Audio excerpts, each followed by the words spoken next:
નમસ્કાર ખેડૂત મિત્રો, જય કિસાન જય ભારત। ખેડૂત ભાઈઓ, કેન્દ્ર સરકાર અને રાજ્ય સરકાર તરફથી આ વર્ષના અત્યારના આપણા ચોમાસુ વાવેતરના દરેક પાકના વિસ્તારના આંકડાઓ સરકાર તરફથી જે રજૂ થયા છે એ આંકડાઓ તરફ એક નજર આપણે અવશ્ય નિયમિત રૂપમાં સરકાર તરફથી જ્યારે આંકડાઓ રજૂ થાય ત્યારે નાખવાની રહેતી હોય છે।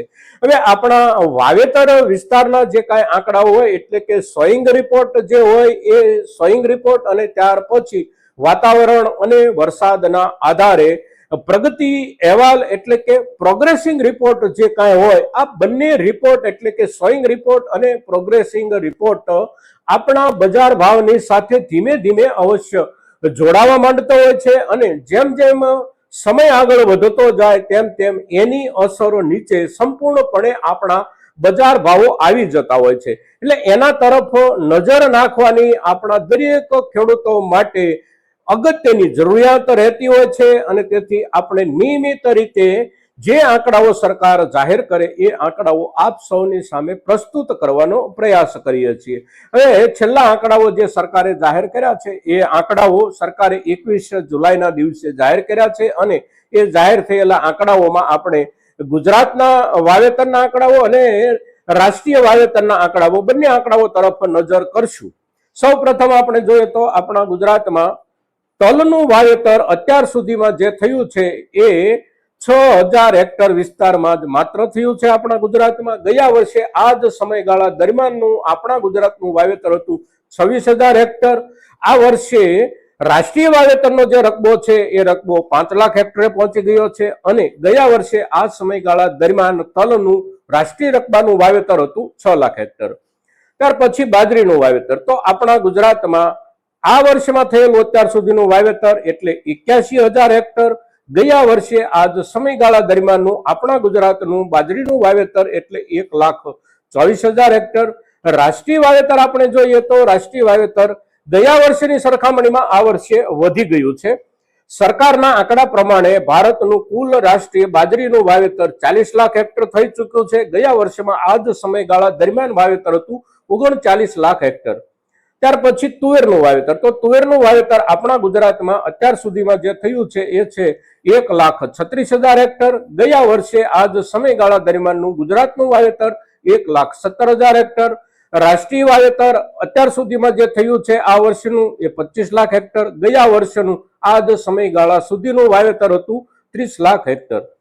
ત્યાર પછી એરંડાનું વાવેતર એરંડાનું વાવેતર આપણા ગુજરાતમાં જે થયું છે એ અત્યાર સુધીમાં લગભગ 23,000 હેક્ટર જેટલું થયું છે। ગયા વર્ષે આ જ સમયગાળા સુધીનું વાવેતર હતું 55,000 હેક્ટર। ત્યાર પછી ડાંગરનું વાવેતર તો ડાંગરનું વાવેતર આપણા ગુજરાતમાં અત્યાર સુધીમાં થયું છે 2,26,000 હેક્ટર। ગયા વર્ષે આ જ સમયગાળા સુધીનું વાવેતર આપણા ગુજરાતનું હતું 3,42,000 હેક્ટર। રાષ્ટ્રીય વાવેતર આપણે જોઈએ તો આ વર્ષે સરકારે જે આંકડાઓ આપ્યા છે એ આંકડાઓ એટલે 1,66,00,000 હેક્ટર વિસ્તારમાં ડાંગરનું વાવેતર દેશમાં થયું છે। ગયા વર્ષમાં આ જ સમયગાળા સુધીમાં થયેલું ડાંગરનું રાષ્ટ્રીય વાવેતર એટલે 1,68,00,000 હેક્ટર વિસ્તાર। ત્યાર પછી મકાઈનું વાવેતર તો મકાઈનું વાવેતર આપણા ગુજરાતનું અત્યાર સુધીનું 2,19,000 હેક્ટર। ગયા વર્ષે પણ આ જ સમયગાળા દરમિયાનનું મકાઈનું વાવેતર હતું 2,19,000 હેક્ટર। રાષ્ટ્રીય વાવેતર આપણે જોઈએ તો અત્યાર સુધીમાં થયું છે 68 લાખ હેક્ટર અને ગયા વર્ષે આ જ સમયગાળા દરમિયાન થયેલું વાવેતર હતું 72 લાખ હેક્ટર।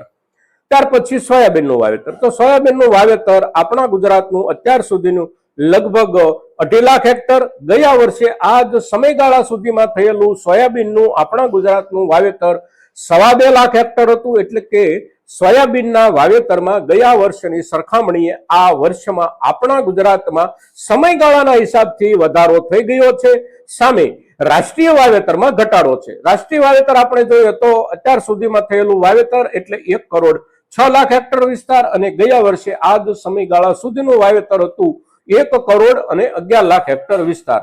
ત્યાર પછી આપણા બંને મુખ્ય પાકો કપાસ તો કપાસનું વાવેતર આપણે ત્યાં ગુજરાતમાં અત્યાર સુધીમાં થઈ ચૂક્યું છે 19 લાખ હેક્ટર। ગયા વર્ષે આ જ સમયગાળા સુધીમાં થઈ ચૂકેલું વાવેતર હતું 20 લાખ હેક્ટર। રાષ્ટ્રીય વાવેતર આપણે જોઈએ તો અત્યાર સુધીમાં થઈ ચૂકેલું વાવેતર એટલે 93 લાખ હેક્ટર। ગયા વર્ષે આ જ સમયગાળા સુધીમાં સમગ્ર ભારતનું કપાસનું થઈ ચૂકેલું વાવેતર હતું 98 લાખ હેક્ટર।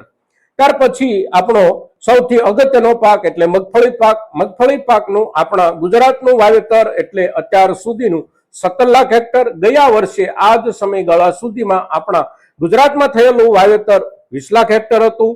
રાષ્ટ્રીય વાવેતર આપણે જોઈએ તો મગફળીનું અત્યાર સુધીમાં 35 લાખ હેક્ટર વાવેતર થઈ ચૂક્યું છે। ગયા વર્ષે આ જ સમયગાળા સુધીમાં થયેલું વાવેતર હતું 38 લાખ હેક્ટર। એટલે આ પ્રમાણે આપણા ગુજરાતમાં જે મુખ્ય પાકોનું વાવેતર આપણે કરીએ છીએ એ પાકોને ધ્યાનમાં રાખી અને આપણે ચર્ચા આપણા ગુજરાતના વાવેતરના આંકડાઓની પણ કરીએ છીએ અને રાષ્ટ્રીય વાવેતરના આંકડાઓની પણ કરીએ છીએ। હવે જે વાવેતરના આંકડાઓ સરકાર તરફથી જાહેર થાય છે એ આંકડાઓ ઉપરાંત વ્યાપારી સમુદાય કે ઔદ્યોગિક સમુદાય તરફથી પણ પોતપોતાની રીતે સર્વે કરી અને આંકડાઓ આપવામાં આવતા હોય છે અને સરકારના આંકડાઓમાં અને ઔદ્યોગિક સમૂહો કે વ્યાપારી સંગઠનો તરફથી આપવામાં આવતા આંકડાઓ આ બંનેની વચ્ચે ફરક અવશ્ય દર વર્ષે દરેક સિઝનમાં અને દરેક ઉપજમાં રહેતો હોય છે, પણ બેમાંથી એકેયની સાથે આપણો ખેડૂત સમુદાય મોટા ભાગે અસહમત રહેતો હોય છે। પણ બજારમાં જે અસર થાય છે એ અસર થતી હોય છે વેપારી અને ઔદ્યોગિક સંગઠનો તરફથી જાહેર થતા આંકડાઓ અને સરકાર તરફથી જાહેર થતા આંકડાઓની આપણા તરફથી આપણે જે કાંઈ અંદાજ અનુમાનો લગાવતા હોઈએ છીએ એ આપણા અંદાજ અને અનુમાનો આપણા વ્યક્તિગત હોય છે। હું કોઈ અંદાજ આપતો હોઉં તો એ મારો પોતાનો અંદાજ હોય છે।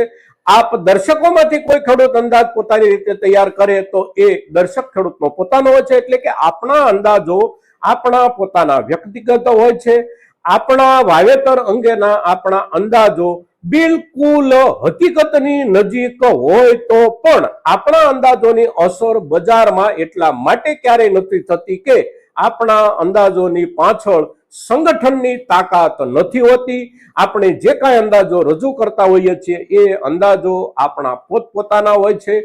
ખેડૂત સમુદાય એટલે કોઈ પણ કૃષિ ઉપજોની સાથે જોડાયેલા કોઈ પણ હિતધારકો પૈકી સૌથી મોટો હિતધારક સમુદાય કોઈ હોય તો એ આપણો ખેડૂત સમુદાય હોવા છતાં પણ આપણી પાસે વાવેતર પ્રગતિ રિપોર્ટ અને અંતિમ ઉત્પાદન અંગેના કોઈ સંગઠન આધારિત આંકડાઓ કે જે આંકડાઓનો એક અવાજ બને, જેનું એક વજન ઊભું થાય, આવી કોઈ વ્યવસ્થા આપણી પાસે નહીં હોવાના કારણે આપણા આંકડાઓ માત્ર ને માત્ર આપણા પૂરતી ચર્ચા બની રહે છે। બજારમાં અસર કરે છે વ્યાપારી સંગઠનો, ઔદ્યોગિક સંગઠનો અને સરકાર તરફથી જાહેર થયેલા આંકડાઓ। મિત્રો, તો આ કોઈ પણ આંકડાઓ સાથે આપણે કેટલા સંમત છીએ એ મુદ્દો ખાસ કોઈ અસર બજારમાં નથી કરતો। આપણી સહમતિ કે આપણી અસહમતિ એ આપણી પોતપોતાની સંમતિ કે અસહમતિ હોઈ શકે છે। મિત્રો, આજના દિવસે આપણા ગુજરાતના મુખ્ય વાવેતરોનો વિસ્તારનો અત્યાર સુધીનો વવાયેલો રકબો અને કેન્દ્રીય સરકાર તરફથી જાહેર થયેલો રાષ્ટ્રીય વાવેતરનો રકબો, આ બંને ચિત્રો આપની સામે રજૂ કરવાનો જ્યારે પ્રયાસ કર્યો છે ત્યારે આપણા મહત્તમ ખેડૂતો સુધી આ માહિતી આપણી પહોંચે એને માટે આપ સૌના પ્રયાસોની અપેક્ષા સાથે જય કિસાન, જય ભારત।